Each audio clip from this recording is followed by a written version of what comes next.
thank you very much for talking today. It's a great pleasure. Deep Purple and Montreux have a very long and connected history, so much that this year Smoke on the Water was even carved in stone. What does it mean personally to you to be here at the festival, especially on a long goodbye tour?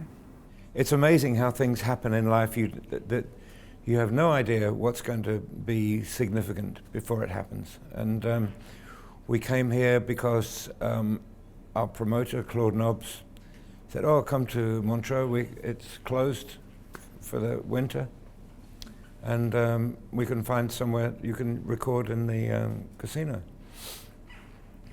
And it made perfect sense, because we wanted to escape from the studio. That was the reason for coming here, to not use a recording studio, but to use a bigger room with a nice ambient sound. So a theater or something like that made sense. And who was to tell, you know? I was sitting there watching Frank Zappa, with the guy over my shoulder. I saw two flares. And it's 1,000,000 to 1 chance they went into the electric trunking in the wooden building, and the whole thing went up. And again, we moved on, and we had to finish the record. And we ended up at the Grand Hotel, as it says in the song. And the day before we finished, the engineer, producer said, "Guys, we need one more song. We need 7 more minutes on the record, because it's too short at the moment." Okay, so what should we do? I know, we did a sound check. We'll use that track and we'll write a song, a biographical song of the making of the record. So that was it. And the Dan Dan song, ding ding ding, was it was already recorded. And so we just wrote some story. We all came out to Montreux on the Lake Geneva, blah blah blah blah blah, and that was it. So out of the blue, these things happen in life, and it becomes a major milestone in our history. So coming back here, we have good connections. We do have connections in many places in the world, but this is very special because of the place and the people and the events. So we can never forget it. You and Deep Purple are part of a whole generation that reshaped contemporary music history. I suppose, as you said, that you could not be aware back then of how lasting and innovative that would be. But what do you think made this whole British boom of the 60s and 70s so impactful? And do you see nowadays anything comparable in the music industry? The world was a different place then. There was lots of things going on. To put it historically, when I started in music, I was 15 years old. Although I'd been involved in music, my granddad was an sang opera, my uncle was a jazz pianist. I was a boy soprano in the church choir. But then when I was 15, I heard Heartbreak Hotel, and I started moving into rock and roll. It was only 15 years after the end of the Second World War. So everybody wanted peace. Everybody wanted friendship. Not long after that, I went to Germany and made friends with German kids of my own age, and we embraced, and the common language was music. And when, some years later, that was 62, and then we traveled more in 65, 66. 69, I joined Deep Purple, and during the 60s in England, to answer your question, there was an energy, a post-war energy. It was a new generation that had freedom. The parents wanted to give us freedom because after the dark days, the country was flattened, bombed flat. There was rationing for food when I was a kid. There was nothing. We had to rise again from absolutely nothing. There were no, in the cities, people were living in concrete, temporary housing and stuff like that, caravans, and there was nothing. So it was a rebuilding situation. So there was a lot of focus and energy and freedom as well. So a lot of the established ways of music, pop music, the Frank Sinatra era, which was immediately before us, we wanted to do things differently.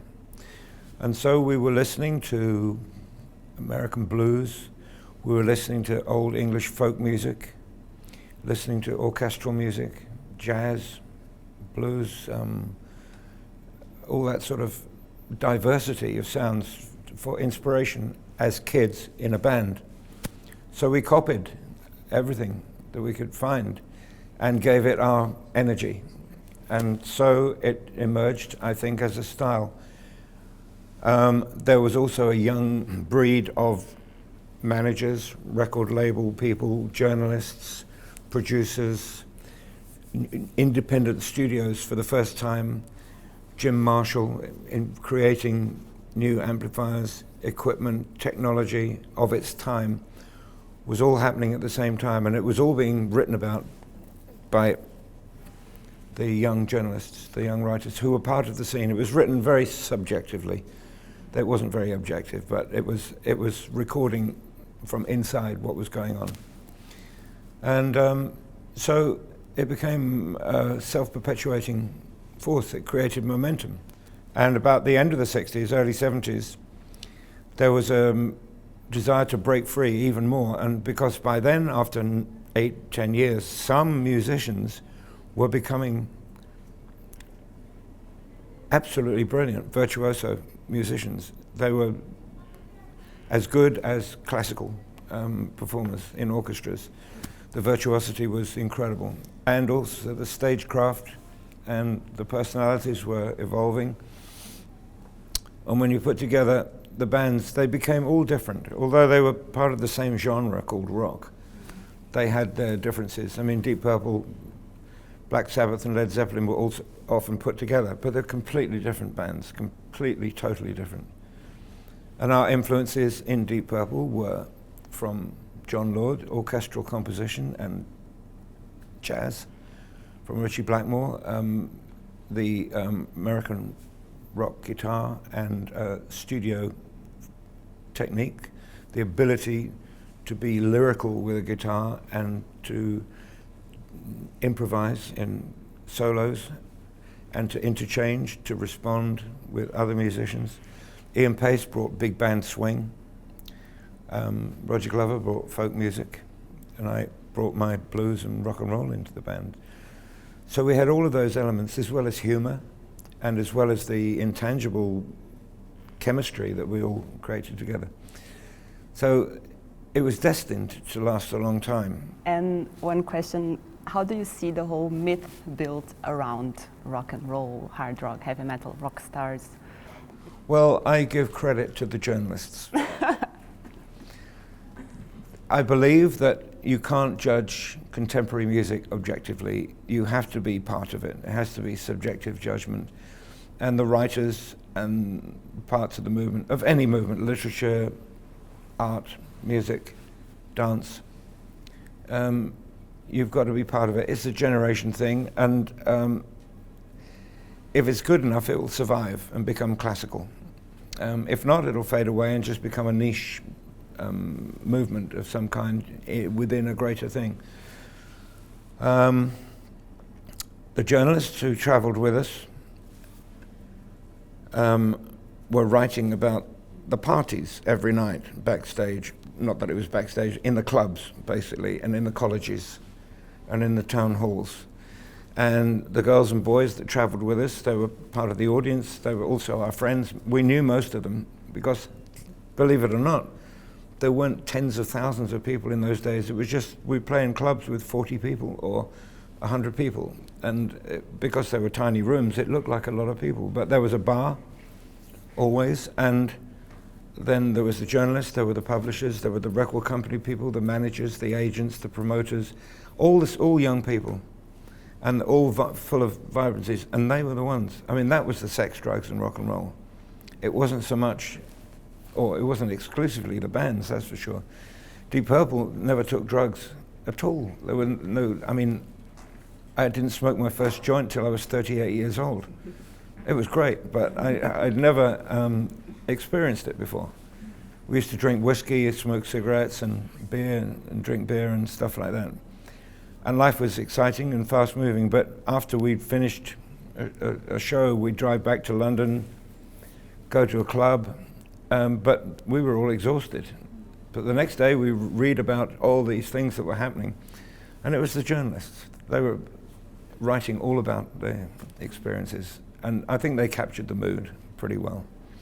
Do you have any advice for the new talents, the new music talents? Yes, of course, and some things never change. Copy, while you're developing, while you're finding your feet or finding your voice, copy everything that you love. Try and be the same. In my time, I was trying to be the same as Ella Fitzgerald and Brooke Benton and Elvis Presley, Little Richard, Buddy Holly, Cliff Bennett. I mean, all of my heroes I tried to copy and learn the technique of the voice, and it was after 7 or 8, 9 years, and the Beach Boys and the harmonies and the writing techniques, and learn from them and share them, practice with other musicians as much as possible, listen to what they like and try and be part of a unit. And then one day, it's not guaranteed, but one day you might find your own voice. And if you have all this experience of the technique, then you've learnt the craft. Because there are two elements to being a performer. One is to learn the craft, and the other is to be able to express the art. And it's like painting. You know, if you learn about perspective and color and texture, then maybe one day you'll be a great painter. But you have to learn that first, the craft.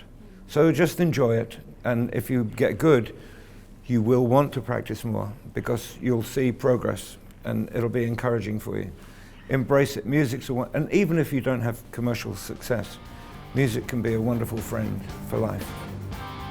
Thank you very much.